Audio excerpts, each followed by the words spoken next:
This is just a short overview of what's on the instructor's station in the Dash Lab in M36 in the library to go along with the brief written instructions, a little visual guide to what you have here and what is written in the instructions. Okay, I was asked the other day when I first brought this out about the software.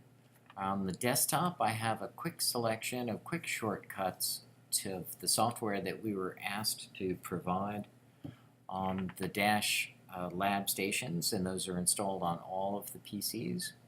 And I have also a very shorter selection on the toolbar down at the bottom. And of course, in the main applications folder is where the full list of applications are for anyone who needs to find them. I was also asked about where the network drives are for students, and the network drives would be found under Devices and then under the computer name. STL-00 is the instructor's station. Inside there, the ones that have the people on them are the mapped network drives. This one called Faculty, that's a drive that's available to faculty members to put documents that they may need for classes. This is something that you would talk to the academic computing department about if you didn't know about it, so that you could prepare for classes by adding files to the faculty drive on the network, on the academic computing network. Then there's the individual drives, mapped drives. This is my individual mapped drive with very little stuff on it for instructions in the past, which you could also use to bring files to classes. One thing I have to say about the personal drive for all people is that as of last year, it was limited to a small size. It was only able to hold 1 gigabyte of data. So if you're doing multiple media projects for students, that might fill up very quickly. All right. So the printers that we have installed on these are 2 printers that are out on the public floor of the library, which is right nearby. First one is the Color LaserJet, and the default printer is the Library Printer 3, which is the black and white large capacity LaserJet right outside. The Color LaserJet costs 5 times more per page to print for your students in their quota, so you might want to print in black and white until you absolutely need to use the color printer. Just a tip for students. Alright, so in the classroom, there's a large projector for the front of the screen, and there are also a total of 3 Apple TVs in the room, one that goes directly to the projector and one that goes to each of 2 large screen TVs that are in the classroom, one on the side wall and one on the back wall. To get to projection working for the teacher station, you just have to press and hold the button that says teacher station for 1 second. It will bring down the screen and it will start projecting, and also it takes the audio from this station and it puts it on the main speakers for the classroom.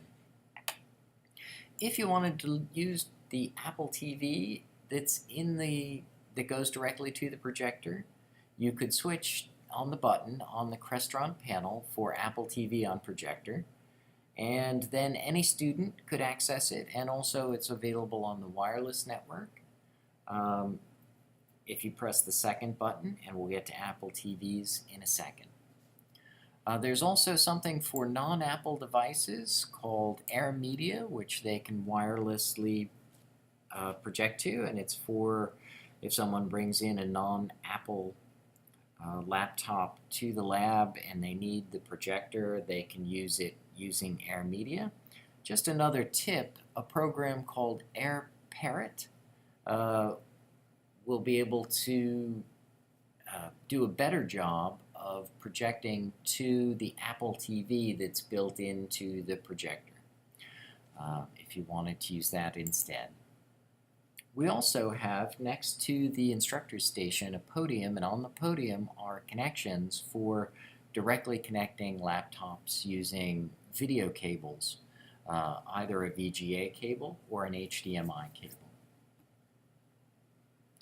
If, when you're projecting from the teacher's station, the sound does not go to the speakers up above, there is a sound to projector utility, a little script actually, that will set the settings correctly to the projector just with a single click.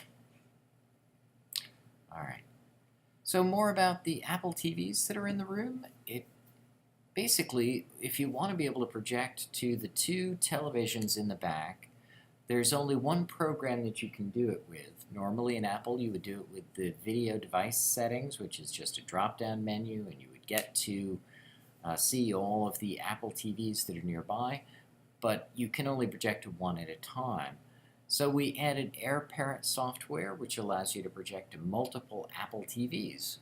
And you get to it by this nice round parrot face. When you click on it, it instantly shows you the list and the ones that you have frequently used. So all the Apple TVs in the room start with STLM36, and you can see the number 3 and the number 2 for the wall TVs. When you click on one, it pops up and asks you for a password, and you just enter the number that you see on that particular TV. 8005, it's always a 4-digit number.